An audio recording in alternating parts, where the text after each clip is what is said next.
Jeffrey Kitingan has denied the claims by Albert Tei that he had received bribes. Meanwhile, the MACC said it is investigating the video released by Albert. Stay tuned for this and more on KiniNews. Sabah Deputy Chief Minister Jeffrey Kitingan has hit back at businessperson Albert Tei's claims that he had received bribes in connection with mineral exploration licenses in the States. The Parti Solidariti Tanah Airku president said he could not really recall having a conversation with Tei over a sum of money as depicted in a clip published by Malaysiakini yesterday. In a text message, he said he doesn't recall the conversation but is shocked that such a private conversation was secretly recorded and now publicly displayed as if it has something to do with the mining scandal. He added that it appears that the video is about political donations years ago before the elections, without any hint of receipts, unlike the earlier mining scandal. He stated that it had nothing to do with that mining scandal. Kitingan said it is just a setup to link them with the mining scandal, which has nothing to do with him or his star YB. He added that he is a conservationist and star leaders had never applied for mining licenses either personally or under the party's name. Yesterday, Tei released a video recording of his conversation with Kitingan, whom he alleged had received the largest payouts of all in regard to the Sabah mining scandal. The meeting allegedly happened at a seafood restaurant in Kuala Lumpur on October 13, 2024 and revolved around the cancellation of mining exploration licenses. Following this, Sabah UMNO called on MACC to take action against Kitingan. This is for allegedly admitting to receiving political donations without officially declaring them. In a statement, the party's Sabah War Room Secretariat leader Abdul Aziz Julkarnain described the claims as tarnishing the principles of transparency and integrity in the state administration. Aziz said accepting funds without officially declaring them could be deemed a legal violation, especially under Section 16(a)(b) of the MACC 2009 Act 694. He pointed out that without legal documentation and a transparent declaration process, accepting such funds can be considered bribery, which demands an immediate investigation. He added that the people of Sabah have the right to know the truth and urged the MACC to conduct a thorough probe into the source of the funds, the identity of the donors, and any connections related to the state government's approvals or decisions. He was responding to Kitingan's denial of the accusations. Earlier, the MACC said it had launched a probe into the video released by Albert over Kitingan. MACC Chief Azam Baki confirmed that investigators will summon Tei and Kitingan to facilitate an investigation into the alleged conversation. He said this when asked if the anti-graft agency would call up the two figures. The claim that Kitingan was on video discussing alleged bribes and had received 1.78 million ringgit from Tei first emerged in June. However, Malaysiakini was made to understand that the MACC at the time did not contact Tei regarding the allegations or request the purported video.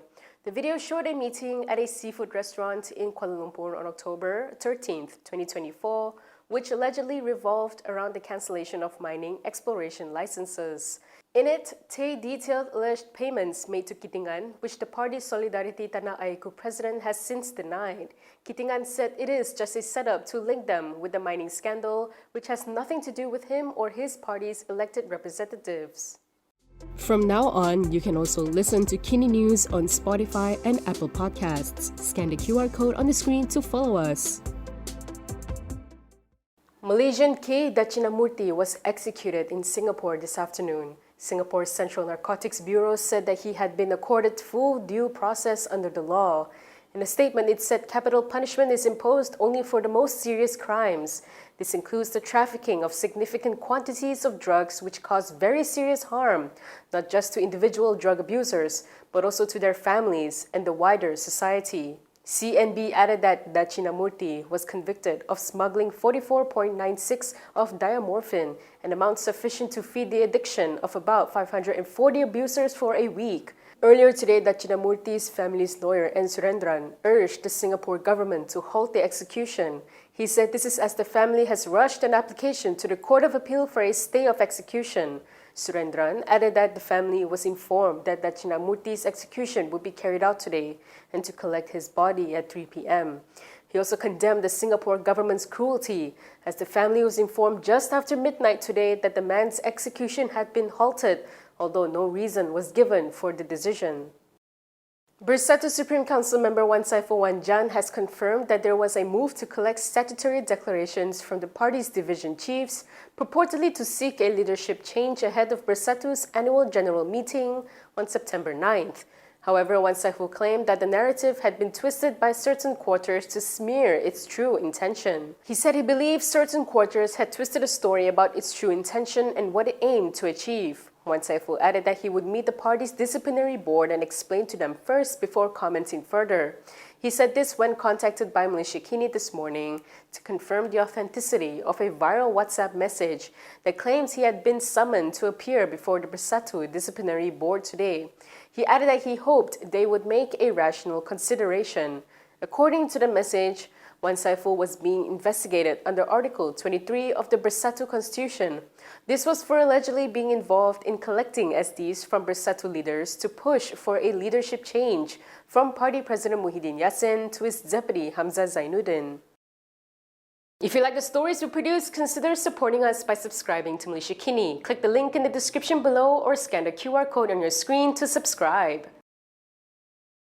The Trump administration has proposed a 21-point peace plan to Arab leaders to end the war in Gaza. According to CNN, U.S. Special Envoy Steve Witkoff said he is confident that there would be some sort of breakthrough in the coming day.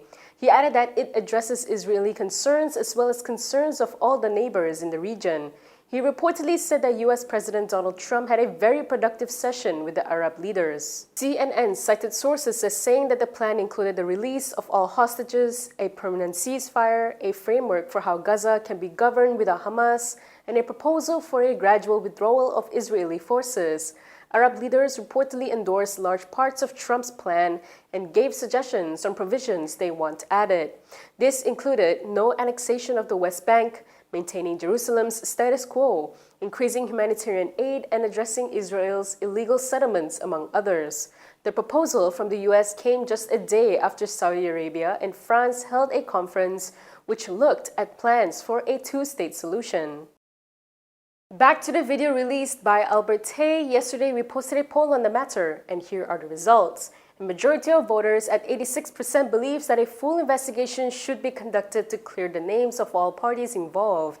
6% thought that this issue was a political tactic to tarnish the reputation of the government. Meanwhile, another 6% said that solid evidence is needed as the issue is too complex to be judged on allegations. One voter remarked that to effectively eliminate corruption, both those who give and those who receive bribes must be held accountable and punished equally. What are your thoughts on this issue? Share your views in the comment section below. And that is all from me today. For more stories, you can go to Kinitv.com. You can also follow us on Instagram, X, YouTube, and Facebook for the latest news updates. I'm Camelia. Thanks for watching.